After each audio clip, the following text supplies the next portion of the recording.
नमस्कार दोस्तों, आपका स्वागत है हमारे YouTube चैनल आर्ट ज्ञान कला में।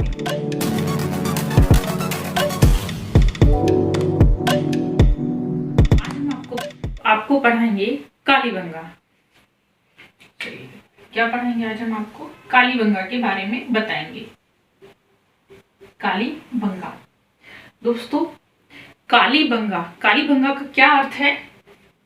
काले रंग की चूड़ियां। कालीबंगा का अर्थ है काले रंग की चूड़ियां।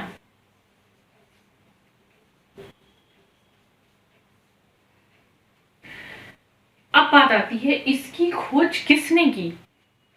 कालीबंगा की खोज किसने की? कालीबंगा की खोज की थी अमलानंद घोष ने 1951 ईस्वी में। और इसका उत्खनन कार्य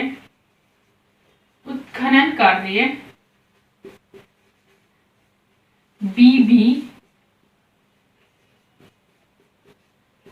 थापड़ ने कराया था। थापड़ के निर्देशन में हुआ था। बीबी थापड़ के निर्देशन में 1961 ईस्वी में। अब कुछ बच्चे ये सोच रहे होंगे कि मैम ने गलत बताया, इसकी खोज तो बीबी थापड़ ने करवाई थी, बीबी थापड़ के द्वारा हुई थी, अमलानंद घोष के द्वारा नहीं हुई थी। क्योंकि मुझे कुछ कमेंट्स ऐसे आते हैं, मैं जो भी पढ़ाती हूँ और कुछ मैं पढ़ाती हूँ अलग से नया सा, तो बच्चे मुझे कमेंट्स करते हैं, नहीं मैम ये ऐसे नहीं ऐसे है, इसका आंसर ये नहीं ये है। तो बच्चों, जरूरी नहीं है जो चीज आपने पढ़ी है वो सही है। ये चित्रकला का इतिहास है, इसको पढ़ना आसान नहीं होता है और जरूरी नहीं है इसमें जो चीजें आप पढ़ रहे हैं वो सारी ही सही हैं। कुछ लोग बताते हैं इसकी खोज किसने की है? बीबी थापड़ ने। बीबी थापड़ के निर्देशन में इसका उत्खनन कार्य किया गया था। इसकी खोज अमलानंद घोष ने की थी। चीजों को सही पढ़िए, जो सही है वो पढ़िए। क्योंकि कुछ बच्चे पूछते हैं, बच्चे ने मुझे कमेंट भी किया था, बोला था मैम आयोग बहुत ज्यादा गलतियां करता है, बहुत ज्यादा सवाल उठाता है। और आप देखते भी हैं, क्योंकि कुछ बच्चे जो यूपी में मोस्टली क्या होता है, मैं यूपी में देखती हूँ, यूपी में क्या होता है कि जैसे 2016 का रिजल्ट अटका हुआ, बहुत सारे रिजल्ट अटक जाते हैं। क्यों अटक जाते हैं? वो इसी बात पर तो अटकते हैं क्योंकि आयोग कुछ और प्रश्न आयोग जो प्रश्न देता है उसका जो उत्तर मांगता है, और जो बच्चे बोलते हैं कि ये प्रश्न गलत है, इसका उत्तर ये होना चाहिए, तो उसी पे रिजल्ट अटक जाता है और वो बात कोर्ट में पहुंच जाती है, जिसकी वजह से रिजल्ट में देरी होती है, आपकी नियुक्ति में देरी होती है। इसीलिए आप जो भी पढ़ते हैं सही पढ़ें, संशोधित पढ़ें।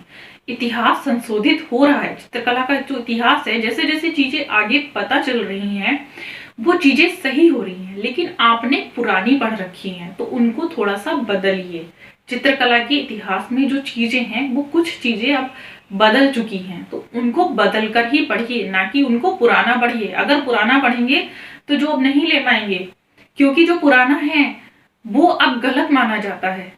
अब आयोग भी उसी को सही करेगा जो नया संशोधित हो चुका है, इसलिए सही पढ़िए। और अगर गलत आयोग ने गलत आपका प्रश्न किया तो आवाज उठाइए, आपकी आवाज उन तक पहुंचेगी और आपका प्रश्न सही होगा। सही के लिए लड़िए।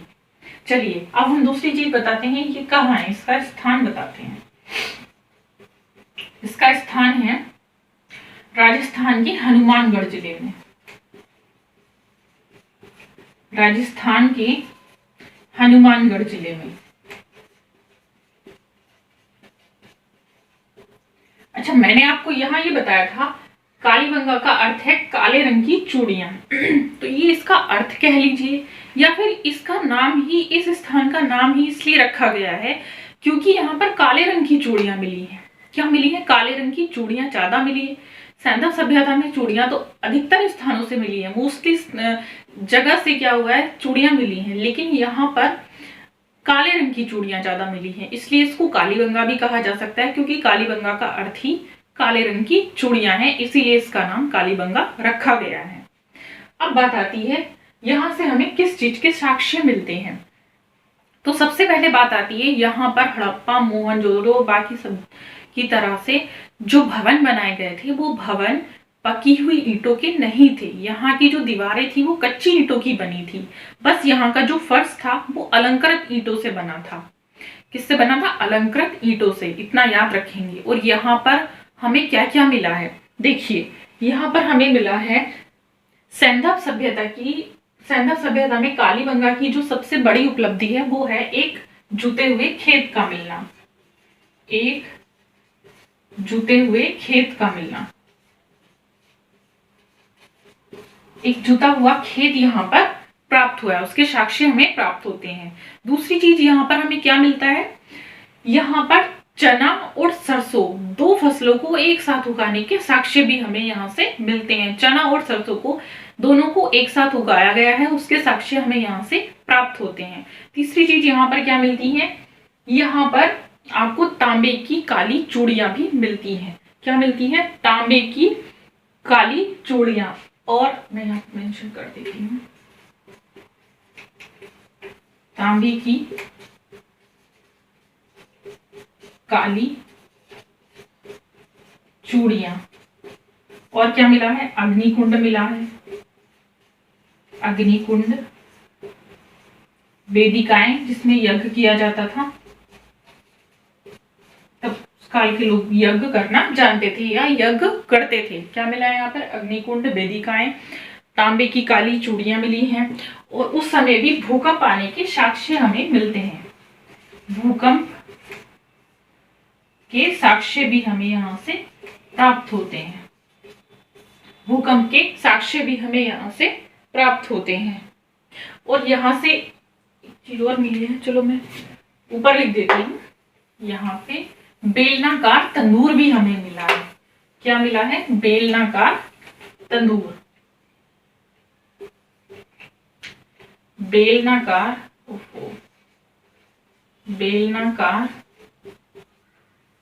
तंदूर। क्या मिला है? बेलनाकार तंदूर भी हमें यहाँ से प्राप्त होता है। और एक अब जो मैं बताने जा रही हूँ वो सबसे एक ऐसी चीज यहाँ पर मिली है जिसको आप सोचेंगे कि उस समय का मानव इतना बुद्धिमान था।